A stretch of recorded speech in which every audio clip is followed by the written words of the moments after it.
Dua sekawan sedang asik bertukar pesan satu sama lain. Mereka sedang merencanakan kegiatan camping yang baru-baru ini mereka gemari. Aldi, salah satu di antara mereka, menawarkan untuk melakukan camping akhir minggu kepada Tony. Melalui pesan di sosial media, Aldi mengajak Tony untuk melakukan camping berdua. Tony yang masih meragukan tempat usulan Aldi, menanyakan secara detail lokasi yang akan mereka gunakan untuk bermalam. Mereka pun akhirnya mengobrol dengan telepon. Aldi dengan semangatnya menceritakan bahwa ia mendapatkan tempat itu melalui temannya di desa seberang, di mana desa tersebut merupakan pegunungan yang ada di kota mereka. Di sana memang terdapat bukit yang di atasnya ada tanah lapang yang biasanya digunakan untuk camping.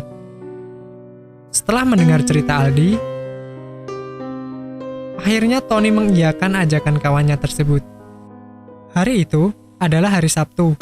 Pada pukul 3 sore, mereka berangkat menuju desa seberang. Cuaca pada hari itu tidak begitu bersahabat. Hujan gerimis turun mengiringi perjalanan mereka. Namun, itu tak cukup untuk mengurungkan niat mereka berdua. 2 jam berlalu, dan mereka sampai di desa yang mereka tuju. Perlu beberapa belas menit untuk sampai pada bukit yang Aldi maksud. Mereka terus memacu kendaraan menuju tempat itu. Lokasi camping sebenarnya hanya ladang kosong yang terletak di bukit ujung desa dan memang baru dibangun untuk menjadi tempat camping guna menarik wisatawan. Aldi dan Tony sampai pada tempat camping. Mereka melihat sekeliling dan tidak ada yang sedang camping di kala itu. Hanya mereka berdua yang akan melakukan camping. Ada sedikit keraguan di dalam hati Tony, yang kemudian ia utarakan kepada Aldi. Aldi, yang sudah bersemangat dari sejak pertama kali, meyakinkan Tony bahwa tidak akan terjadi apa-apa. Kemudian mereka bergegas menuju warung untuk melakukan perizinan, serta menitipkan sepeda motor mereka. Selepas melakukan perizinan, mereka bergegas untuk mendirikan tenda. Waktu sangat cepat berlalu. Tanpa sadar, waktu telah menunjukkan pukul 11 malam. Mereka pun memutuskan untuk beristirahat. Tak butuh waktu lama, mereka pun terlelap dalam mimpi. Aldi terbangun karena merasa ingin buang air kecil. Tanpa pikir panjang, Aldi kemudian keluar tenda dan melihat sekitar. Warung sudah tutup, dan hanya dia yang terjaga.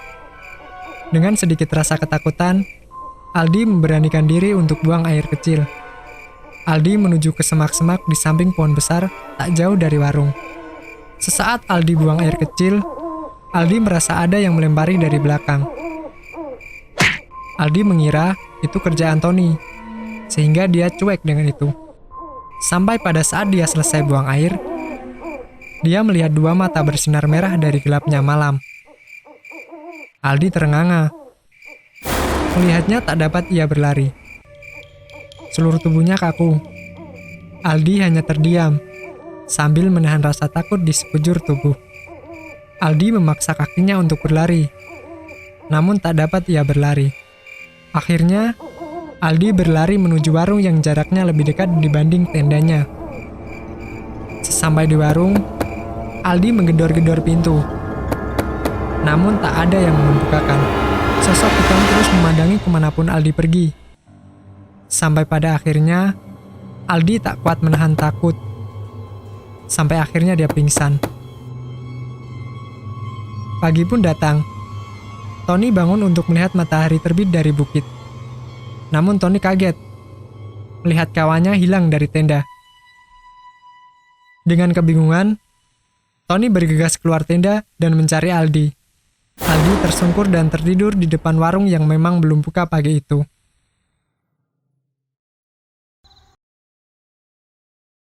Nah, jadi gimana cerita kami? Serem kan? Dalam kehidupan, kita memang hidup berdampingan dengan mereka. Jadi berhati-hati dalam bertindak, entah itu dimanapun kamu berada. Ya, segitu saja cerita kali ini. Jika kalian suka, silakan di-like, share, dan jangan lupa untuk subscribe agar mendukung kami dalam berkembang lebih baik lagi. Oh iya, jika kalian punya cerita tentang hal mistis dan mau untuk jadikan cerita dalam channel ini, silakan kirim cerita kamu di email yang tertulis di deskripsi. Atau kalian bisa kirim di akun media sosial kami yang ada di deskripsi juga. Sampai jumpa di cerita berikutnya, dan mari kita cerita mistis dengan manis di Horror Story Universe.